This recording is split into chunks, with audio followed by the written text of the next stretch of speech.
What it do, flight crew? FTC. Flight team stand up.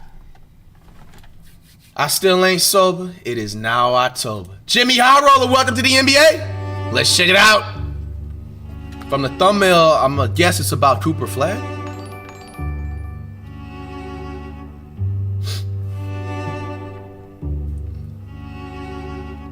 Look how they looking at his ring.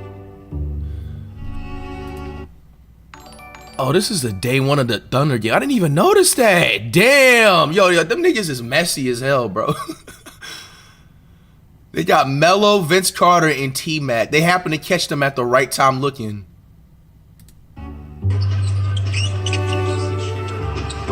It looks like KD and Shaq mixed together, my dog. That's how I know you ain't watching the game. You're not watching the games, Pete. That's how I know you ain't watching the game. My brothers, it's a new NBA season, and you know what that means. New faces, new contenders, and a new batch of some of the most appalling takes you've ever seen in your life. And today, we're gonna take a look at some of these takes. The good, the bad, and the downright atrocious. All right. Here comes an ad. Today's 5, video 4, is 3, sponsored 2, by 1. I knew it. SeatGeek. To code Jimmy10. With the new NBA season W starting skip. up this week, I took W it upon skip. myself to ruin a good NBA tip-off by rummaging through NBA social media for the hottest takes I could find. An endeavor that took me to some dark places, but a sacrifice I'm willing to make. I found some good ones, and I found some other ones. And among these hot takes, here are some of the more interesting ones I came across. Starting with this fan who says Victor Wembanyama will not only win Defensive Player of the Year this season, he will win it for the next 7 seasons in a row. And as crazy as this sounds, I feel like it's not even out of the realm of possibility. At the moment, Victor's preseason odds for Defensive Player of the Year are minus 175. The kid is favored over the rest of the NBA. And looking at his progression and his numbers from last season, it's clear why he's the heavy favorite. Here are the players with the highest stocks per game over the last decade. That's of course steals and blocks combined. And for even the biggest stat stuffers, averaging 3 stocks a game is a number that will earn you a DPOY, if not at the least, get you in contention. The players who achieve this mark are usually defensively versatile big men, and the largest total over the last decade belonging to Hassan Whiteside in 2016, with 4.2 stocks per game. Is he even in the leagues though? Until Wemby blew that and every other total out of the water, with 4.8 stocks per game. Oh wait, those were his stocks as a rookie. Here's his number from last season. But stocks, although enough to persuade some voters, aren't necessarily a great measure of a player's defensive impact. What are good measures, however, are metrics like crafted defensive plus minus and on-off splits. How big of an impact are you making on defense, and how does your team perform when you're on the court versus off the court? And here is every player in the league last season who logged at least 1,000 minutes charted according to those two metrics. This group here in the top right corner are the players that thrived in both of those defensive metrics. Draymond Green, Rudy Gobert, Alex Caruso, and of course, Victor Wembanyama, the best defensive player in the league in just his 2nd season. But in the future, Wemby will be competing against his peers, the players his age. After all, the kid is only 21 years old. So if we limit this chart to players no older than 25, well, yeah. Damn, of course, winning the award once and winning it 7 times in a row. Bro, honestly, if we're really thinking about it, if Wemby plays his cards right, he literally would be like the best defensive player basketball has ever seen. If I'm Wemby, nigga, fuck trying to get the scoring titles, trying to get like the assists, shit, even it sounds bad, even trying to get like championship rings. Bro, if I'm Wemby, I'm gonna try to get like the #1 like leading scorers and like blocks, like blocks and just defensive efficiency, so nobody will be able to top that stat. Because bro, let's be honest, somebody eventually is always gonna top the scoring mark with anything. Like even with the 100 points, there's gonna be some NBA player give it the next 3 to 5 years. I think it's gonna be Wemby, but if it's not Wemby, in the next 3 to 5 years, somebody's gonna drop 100 points. The scoring stuff is always gonna be able to be broken, but stuff like blocks and rebounds and stuff. If I'm Wemby, I'm going for those specific stat lines. Deserves an award, voters' fatigue may Nobody's going to be able to top that obstacle. However, Wemby's gap on the field may just be big enough to overcome this. In a recent survey, GMs across the NBA were asked who they felt was the best defensive player in the league. And to no one's surprise, it was Victor Wembanyama, winning 80% of the votes. Now, what is surprising that's not even close. Is that in bro, the 80% and then 7%. And then they just said the what's that damn vocab word I'm looking? The honorary mention niggas, a Campo Dort. I don't even know how Lou Dort is even a good defender, bro. I think they just be overhyping 23 random years niggas. that this survey Bro, I'm 11 zipping Lou Dort. I'm sorry, bro. No player before Wemby Like- has ever been regarded as the best defender in the league with such an overwhelming majority. The highest Giannis ever got Yeah, was Kawhi was leading for a minute. 48% of the votes. The highest Ben Wallace ever got was Ben Wallace, early 2000s. Where Jermaine O'Neal at, though? 38%. KG, Damn, Gary Payton, when he was about to retire, was leading the league in, 44%. like, defense. Kawhi, 67%. Dwight Howard, arguably the greatest defender of the 21st century, managed to get 78% of the votes after winning his third straight DPOY.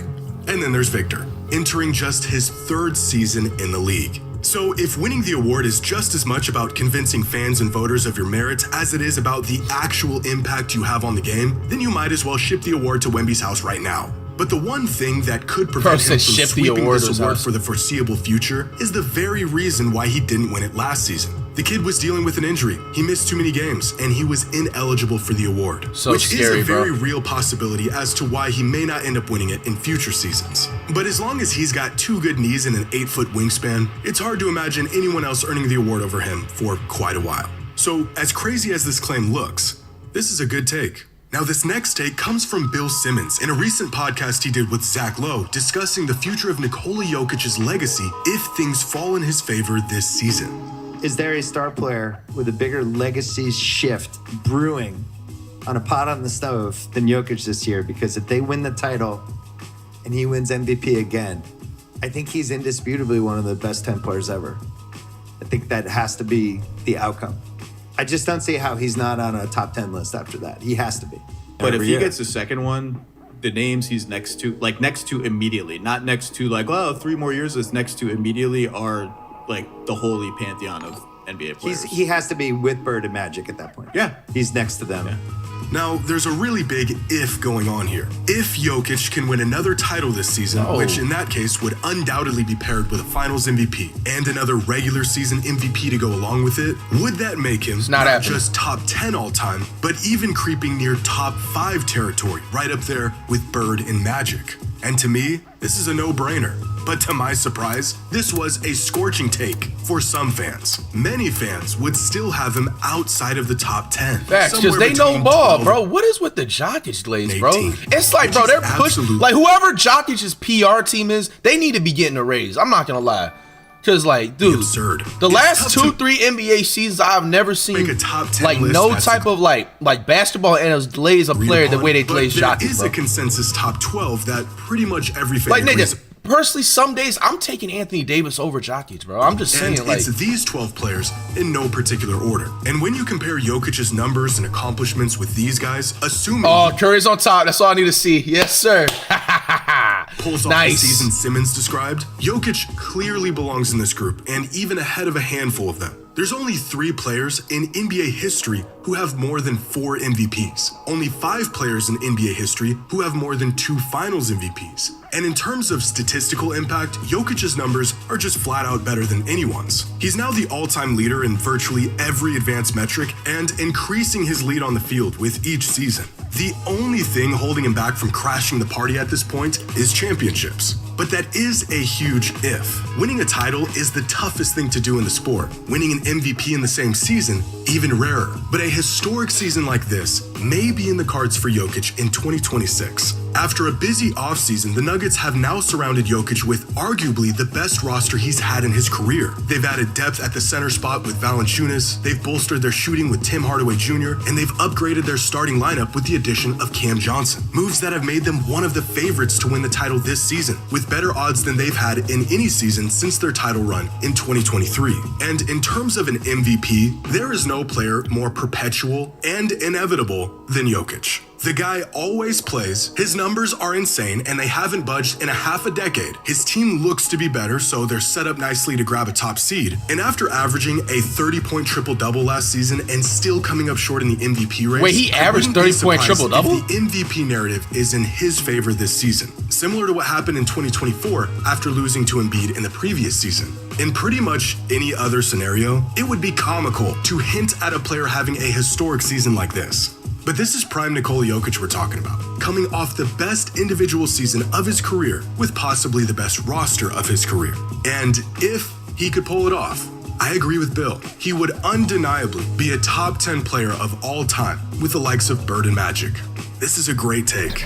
Now, this next take comes from a fan who says Joel Embiid will go down as the biggest what if in NBA history. And although I don't agree with this take, it is nice to see some Embiid appreciation every once in a while. Joel Embiid has been dragged down by injuries about as much as any superstar of the 21st century, even to the extent where the word retirement was being thrown around 18 months after he won an MVP. And after recent physical evaluations, it appears that we will unfortunately never see MVP caliber Embiid again.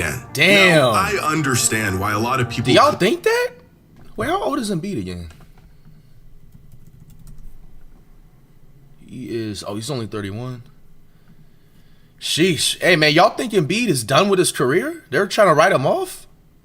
Couldn't care less about the man's game. His headache-inducing play style, the annual playoff regression, the fact that he's intentionally ducked Jokic on numerous occasions. Damn, there's people always saying something yeah going on shit. with Embiid. But I could recognize these faults and still I'm not see gonna that lie, the bro. guy is one of the Opening game of the season for the Sixers, he was not looking dominant good, bro. forces of his generation. This is a player who averaged 32 and 11 a night for a 4-season stretch, averaged more points than minutes for an entire season. The only player to do this since Wilt Chamberlain. Less than 2 years ago, Embiid had a 23-game stretch where he averaged 40 points a game on 69% true shooting. Man. 40 a game. For A stretch center. that included I remember he had 40 70. That piece shit on was Jokic, crazy. I ain't gonna lie. a 50 For a piece center, on dude. Gobert, and a 70-point, 18-rebound bomb on Wemby. When the man is healthy, he is legitimately unguardable. He's also one of the few offensive juggernauts that not only has the capacity to anchor a defense, but is willing to do it. Two-way impact, statistically on par with Jokic for consecutive seasons. Somewhere buried under all that foul baiting, showboating, and grifting is a player who could dominate the game without doing any of that.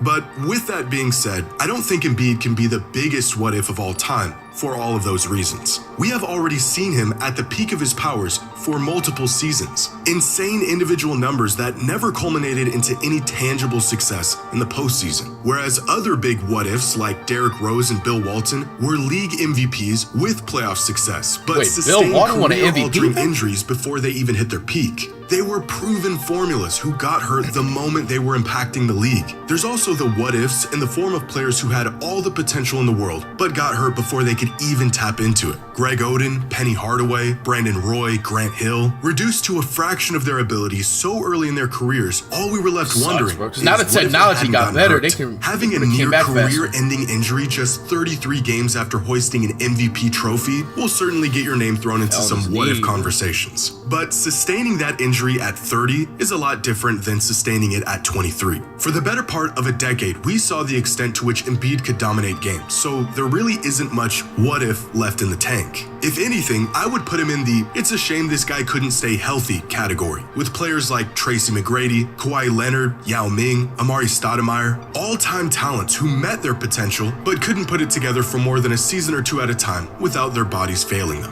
Joel Embiid is prolifically underappreciated as a player, but I don't think he's nearly the biggest what-if in NBA history.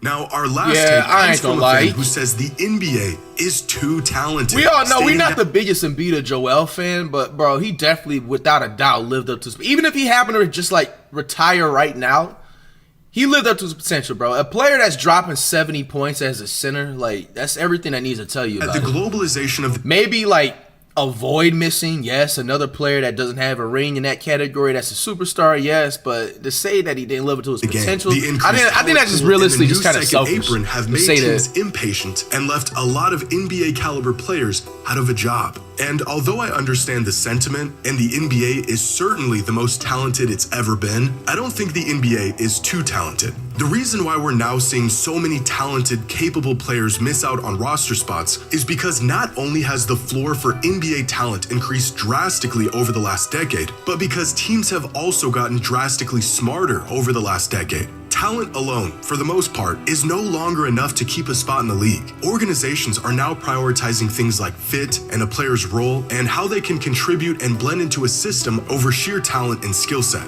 And regardless of how talented you are, unless you're a superstar, if you aren't a good fit, you won't have a place in the league. This has led to a lot of ultra-talented players completely sitting out of lineups or getting relegated to the G League or overseas, and fans asking, how is that guy not in the league? And the answer usually isn't that they weren't good enough. It's that they weren't a good fit. The inverse of this is also true. Players of lesser talent can end up getting roster spots these days because they may have a specific skill set that fits what a team needs, and they're willing to play into that role. There used to be a time where you could say with confidence that the most talented basketball players in the world were all in the NBA. In fact, before the boom of foreign talent in an expansion league, you could argue that there was a time where the NBA had more roster spots than there were NBA caliber players.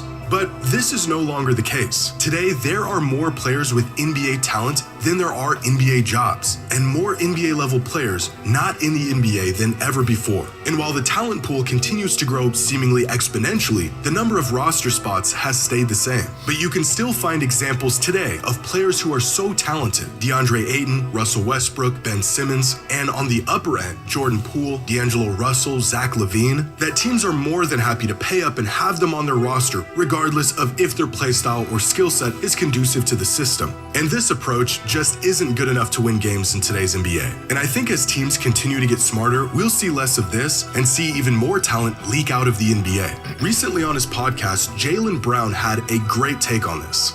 There's so many talented players that are not in the NBA. Flight. NBA, I don't think is the best talent in the world currently right now.